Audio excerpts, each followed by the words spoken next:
Assalamualaikum warahmatullahi wabarakatuh. Alhamdulillah, salatu wassalamu ala rasulillah Sayyidina Muhammad ibn Abdillah wa ala alihi wa sahbihi wa man tabi'ahu wa mawala. Alhamdulillah Nanda, pada kesempatan kali ini kita dapat bertemu kembali dalam video pembelajaran daring.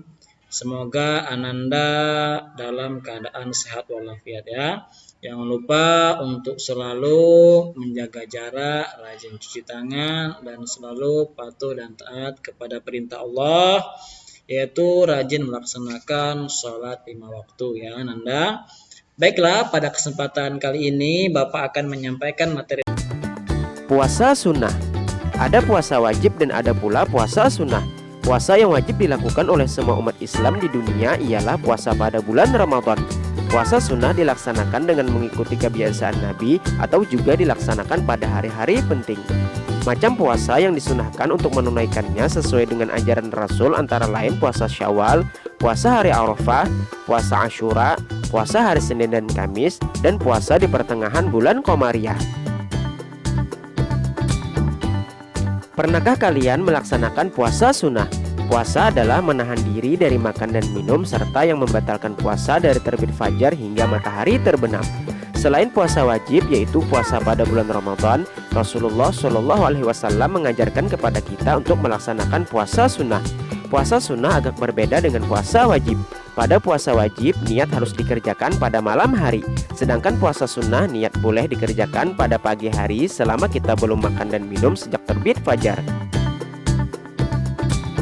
A. Macam-macam puasa sunnah. Puasa sunnah adalah puasa yang apabila dilakukan mendapat pahala dan apabila tidak dilakukan tidak berdosa. Puasa sunnah boleh dikerjakan dan boleh tidak. Ada beberapa macam puasa sunnah yang diajarkan oleh Rasulullah SAW kepada kita. Puasa sunnah tersebut antara lain sebagai berikut. Yang pertama, puasa Syawal. Puasa Syawal adalah puasa 6 hari di bulan Syawal setelah tanggal 1 Syawal. Pelaksanaannya boleh secara berturut-turut dan boleh selang-selik, yang penting sejumlah 6 hari. Hal ini berdasarkan sabda Nabi Muhammad SAW sebagai berikut. Man shoma Ramadhana summa atba'ahu sittan min Syawalin kana qasiyamid dahri. Rawahu Muslim. Barang siapa berpuasa Ramadan lalu disusul dengan berpuasa 6 hari di bulan Syawal, maka pahalanya bagaikan puasa setahun penuh. Hadis riwayat Muslim. Yang kedua, puasa hari Arafah.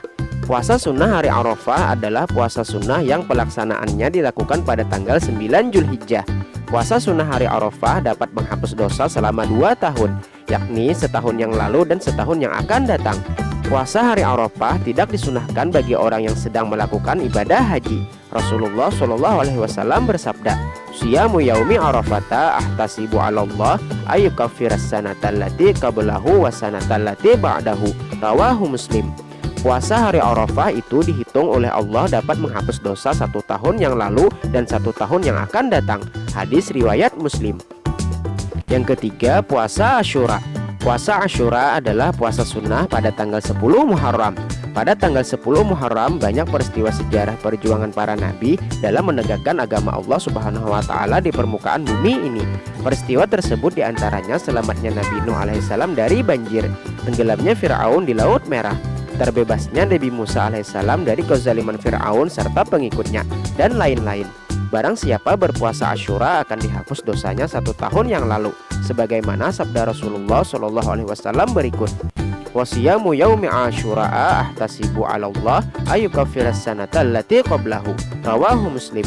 Puasa pada hari Asyura menghapus dosa selama 1 tahun yang lalu. Hadis riwayat Muslim. Yang keempat, puasa Senin dan Kamis. Pada setiap Senin dan Kamis, amal-amal manusia dilaporkan kepada Allah Subhanahu wa taala. Rasulullah SAW ingin ketika amalnya dilaporkan dalam keadaan berpuasa. Dalam sebuah hadis yang diriwayatkan dari Aisyah radhiyallahu anha disebutkan bahwa Rasulullah SAW menjalankan puasa hari Senin dan Kamis. An Aisyah qalat kana Nabiyyu sallallahu alaihi wasallam yataharra shaumal isnaini wal khamisi. Rawahu Tirmizi. Dari Aisyah radhiyallahu anha, ia berkata bahwasanya Nabi Shallallahu alaihi wasallam selalu memilih puasa hari Senin dan hari Kamis. Hadis riwayat At-Tirmizi. Yang kelima, puasa pada pertengahan bulan Qomariyah. Puasa pertengahan bulan ini dilakukan setiap tanggal 13, 14, dan 15 Qomariyah. Puasa pada pertengahan bulan ini juga disebut puasa Ayyamul Bid, yaitu puasa di hari-hari bulan bersinar terang pada malamnya. Barang siapa yang berpuasa pada pertengahan bulan tersebut, pahalanya seperti puasa 1 tahun. Hal ini berdasarkan sabda Rasulullah SAW sebagai berikut: Man shoma salasata ayyamin min kulli syahrin faqad shamat dahra kullahu. Rawahu Ahmad. Barang siapa puasa 3 hari setiap bulannya, maka sungguh ia telah puasa selama 1 tahun penuh. Hadis riwayat Ahmad. Dalam hadis lain, Rasulullah SAW pernah berkata kepada Abu Dzar radhiyallahu anhu, Ya Aba Dzarrin, idza sumta minasyahri salasata ayyamin fasum salasa asyrata wa arba'a asyrata wa khamsa asyrata. Rawahu Tirmizi. Wahai Abu Dzar, ketika kamu ingin puasa setiap bulan 3 hari, maka puasalah setiap tanggal 13, 14, dan 15 setiap bulannya. Hadis riwayat At-Tirmizi. B. Ketentuan puasa sunnah. Yang pertama, rukun puasa sunnah. Rukun puasa adalah sesuatu yang harus ada dalam puasa. Rukun puasa sunnah adalah sebagai berikut. A. Niat puasa. Niat puasa sunnah waktunya tidak harus malam hari, tetapi bisa dilakukan setelah terbit fajar sampai sebelum tergelincirnya matahari atau waktu zuhur, dengan syarat ia belum makan atau minum sedikit pun sejak terbit fajar. Sedangkan niat puasa wajib adalah harus di malam hari, paling lambat menjelang terbit fajar atau imsak. B. Menahan diri dari segala yang membatalkan puasa sejak terbit fajar sampai matahari terbenam. Agar puasa sunnah yang kita laksanakan lebih tinggi nilainya, kita perlu mengamalkan beberapa amalan sunnah sebagaimana puasa wajib. Amalan sunnah tersebut antara lain sebagai berikut. A. Menyegerakan berbuka puasa apabila sudah waktunya. B. Berbuka puasa dengan sesuatu yang manis seperti kurma atau buah lainnya. C. Membaca doa berbuka puasa. Doanya adalah sebagai berikut. Allahumma laka sumtu wa bika amantu wa ala rizkika aftartu dhahabaz zama'u wa batallatil uruqu wa sabatal ajru insyaallah. Ya Allah, untukmu aku berpuasa, denganmu aku beriman, dan atas rezekimu aku berbuka puasa. Telah lenyap dahaga, basahlah urat semua, semoga ditetapkan pahala insyaallah. D. Mengakhirkan sahur. E. Memperbanyak amal soleh seperti sholat berjamaah, tadarus Al-Quran, menghadiri majelis ta'lim, dan lain sebagainya. Dan F. Menjaga dari hal-hal yang dapat menghilangkan pahala puasa seperti ghibah atau menggunjing, berkata bohong, mencaci maki, dan lain sebagainya. Yang kedua, hal-hal yang membatalkan puasa. Setelah mengetahui rukun dan sunnah puasa, kita perlu mengetahui hal-hal yang membatalkan puasa. Hal-hal yang membatalkan puasa antara lain sebagai berikut. A. Makan dan minum dengan sengaja. B. Muntah dengan sengaja. C. Hilang akal. D. Murtad atau keluar dari Islam. E. Keluar darah haid atau nifas. Dan F. Berniat membatalkan puasa. Yang ketiga, perbedaan puasa wajib dengan puasa sunnah. Ada beberapa perbedaan antara puasa wajib dan puasa sunnah. Perbedaan tersebut antara lain sebagai berikut. A. Boleh berniat puasa sunnah setelah terbit fajar hingga sebelum tergelincirnya matahari atau waktu zuhur, dengan syarat ia belum makan atau minum sedikit pun sejak terbit fajar. Sedangkan niat puasa wajib harus dilakukan di malam hari, paling lambat menjelang terbit fajar atau imsak. B. Boleh menyempurnakan atau membatalkan puasa sunnah meskipun tanpa uzur.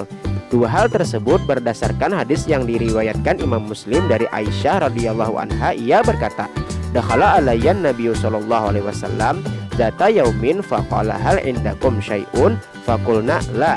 Qala fa inni idzan shaimun summa atana yauman akhara faqulna ya Rasulullah uhdiyalana haisun faqala arinihi falaqad asbahta shaiman faqala. Rawahu Muslim. Pada suatu hari Nabi Shallallahu Alaihi Wasallam masuk ke rumahku dan bertanya, apakah kamu mempunyai makanan? Aku menjawab, tidak ada. Beliau berkata, kalau begitu saya puasa. Kemudian beliau datang lagi pada hari yang lain dan aku berkata, wahai Rasulullah, aku diberi hadiah berupa hais atau makanan yang terbuat dari kurma, minyak samin, dan keju. Beliau berkata, bawalah kemari. Sesungguhnya dari tadi pagi aku puasa. Kemudian beliau memakan hais tersebut. Hadis riwayat Muslim.